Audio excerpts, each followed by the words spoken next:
Shalom sahabat RTL, selamat pagi. Pagi hari ini kita akan memahami tentang rapture timeline. Dan ini adalah merupakan dasar daripada video-video yang akan ditayangkan berikutnya. Ya. Ayo kita mulai. Pertama kita akan bahas dulu tentang timeline. Ya. Timeline ini adalah lini masa yang diakibatkan karena dosa manusia. Jadi manusia itu jatuh di dalam dosa sehingga putusnya tali kekekalan. Jadi timeline ini ada ketika Adam jatuh di dalam dosa.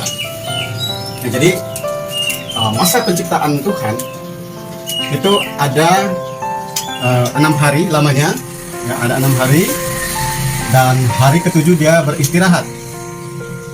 Dan kejatuhan manusia dalam dosa, maka Tuhan merancangkan minggu penebusan.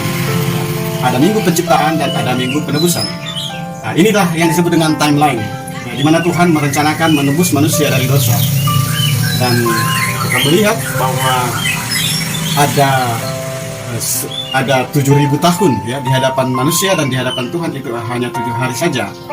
Dan kita melihat bahwa inilah timeline-nya, ya, di mana diawali dari 2000 tahun, ya. Ini 1000 tambah 1000, 2000 tahun, ya. 2000 tahun ini adalah masa Bapa, ya, masa Bapa.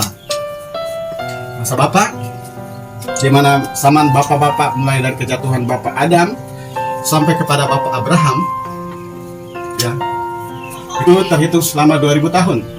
Ini juga bisa disebut dengan halaman, ya, halaman dalam sistem tabernakel ini disebut dengan halaman. Dan 2000 tahun berikutnya mulai Abraham itu melahirkan anak-anak dan anak cucunya dan melahirkan 12 suku bangsa Israel. Itu disebut zaman anak, ya. Ini zaman anak. Dan disebut juga ini ruangan suci dalam sistem tabernakel. Itu berlangsung selama 2000 tahun. Kemudian ketika Tuhan Yesus mati di kayu salib, firman Tuhan katakan maka terbelahlah tabernakel itu, tirainya terbelah dua dari atas sampai ke bawah, ya, dari atas sampai ke bawah. Jadi ini tirai yang terbelah, di mana ini masa orang kafir masuk ke dalam bahtera atau masa bangsa-bangsa diselamatkan, ya. Kemudian 1000 tahun terakhir ini masa damai yang disebut dengan zaman Roh Kudus, ya. Zaman Roh Kudus atau ruangan maha suci. Tapi beberapa pengajaran lainnya yang disebut dengan zaman Roh Kudus itu adalah ini, ya, zaman Roh Kudus, karena ini pekerjaan Roh Kudus ini bekerja selama 2000 tahun, ya. Ini zaman anugerah, ya, di mana semua bangsa diselamatkan. Kalau sistem keselamatan pertama dalam pekerjaan Tuhan ini adalah keselamatan itu hanya per keluarga, ya. Ini per keluarga atau per komunitas, ya. Keluarga-keluarga diselamatkan, keluarga Nuh diselamatkan. Tetapi ini Tuhan mulai dengan bangsa, ya, satu bangsa, yaitu Israel. Dan ini adalah zaman semua bangsa, ya, semua bangsa. Nah, inilah rencana penyelamatan Tuhan yang disebut dengan timeline. Tetapi penekanan kita itu adalah rapture, ya. Rapture ini adalah bahasa Inggris yang diadopsi dari bahasa Latin. Itu adalah rapio, ya, Latin.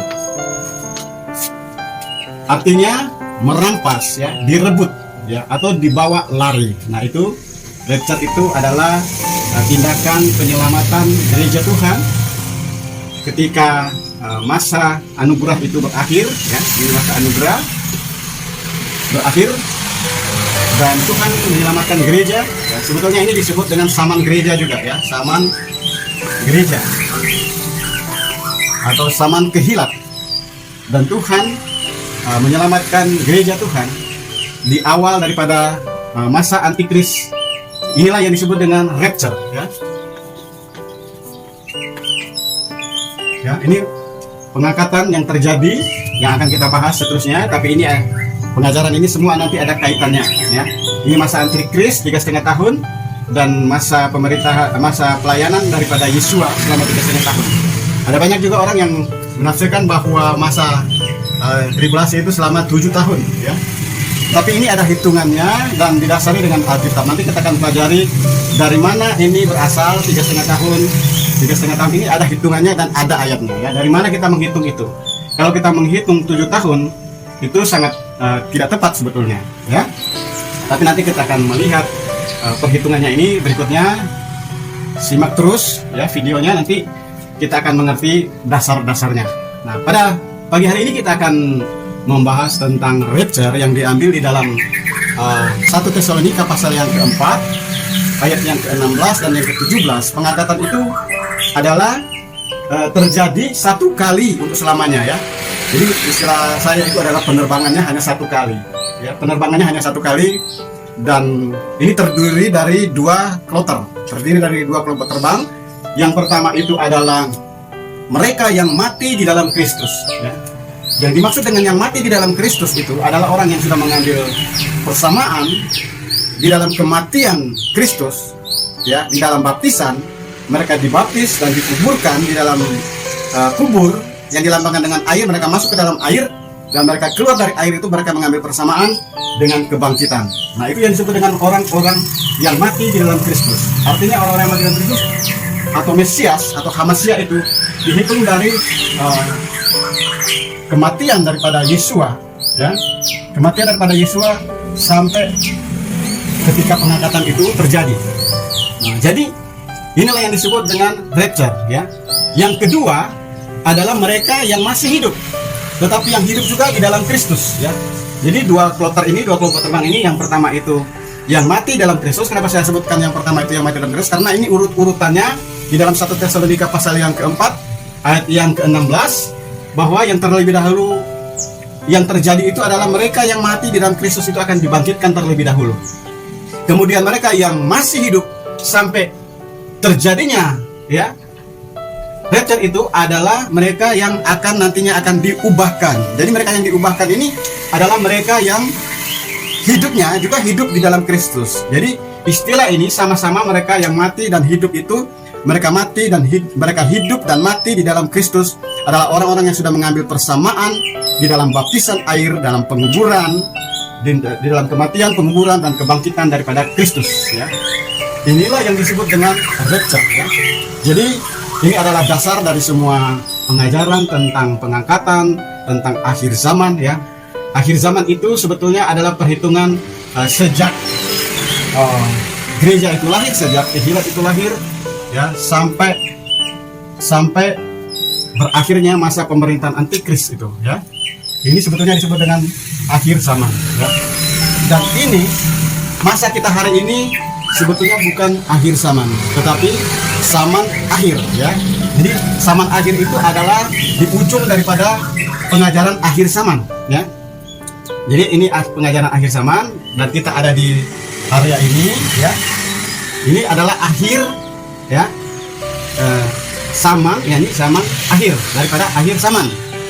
Jadi ini adalah pengajaran nanti akan kita bahas kemudian, dan kita melihat, ya, di mana 1 Tesalonika pasal yang ke-14, ya. 1 Tesalonika pasal yang ke-14 ayat yang ke-16, ya, dan 17. Ya, maksud saya itu.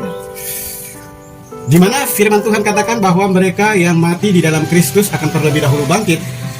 Kemudian yang masih hidup di dalam Kristus itu akan diubahkan dalam sekejap. Ya, jadi itu berlangsung sebelum masa 3,5 tahun. Jadi yang disebut dengan masa tribulasi itu adalah sebelum 3,5 tahun ini, ya. Ini masa tribulasi, ya, masa penganiayaan, kemudian pengangkatan terjadi, dan di sini akan terjadi tribulasi secara besar-besaran. Banyak orang yang mati syahid dan mempertahankan nama Kristus, dan memasuki masa antikris ini ini bukan lagi masa tribulasi, tapi ini masa hukuman ya. 3,5 tahun ini adalah masa hukuman, masa antikris. Dan di sini akan ada banyak orang yang mati syahid di awal daripada masa antikris, tapi belum memasuki masa pemerintahan antikris. Inilah yang disebut dengan masa tribulasi ya, berlangsung bersamaan dengan pengangkatan.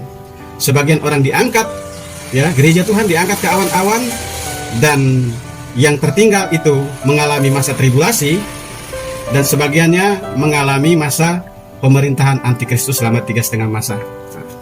Puji Tuhan, inilah awal dan dasar dari pengajaran kita atau video-video berikutnya. Kiranya ini memberkati kita semua yang menyimak firman Tuhan ini dari awal sampai akhir, akan sangat memahami, karena ini akan disampaikan secara sistematis, secara berurutan dan berseri ya. Kiranya Tuhan Yesus memberkati, Yeshua HaMashiach memberkati kita semua. Selamat pagi, shalom, shalom.